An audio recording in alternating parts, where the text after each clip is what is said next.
Mtazamaji wa Meki TV, usisahau kusubscribe na kubonyeza alama ya kengele ili uwe wa kwanza kupata taarifa.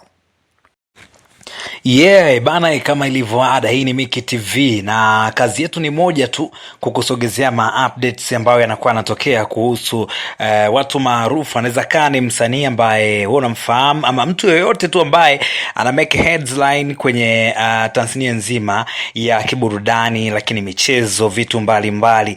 In case you don't know, leo kwenye meza yetu tuna habari kuhusiana na Haji Sande Manara. Huyu alikuwa ni afisa habari wa Simba, lakini akaja akamiaga Yanga.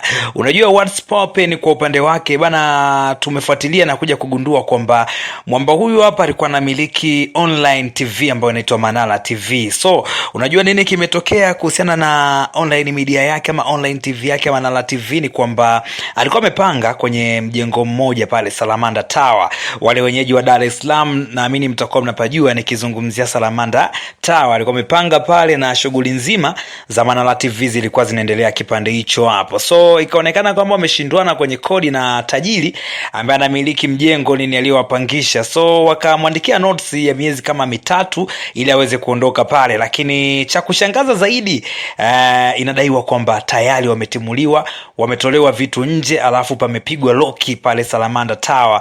Mpaka sasa hivi inasemekana asubuhi watangazaji waliwahi pale, wafanyakazi wengine pia kwa ajili ya shughuli zingine kama ilivyo ada, kama ilivyo kawaida, lakini walipofika kipande kile pale wakakuta ofisi zimepigwa loki.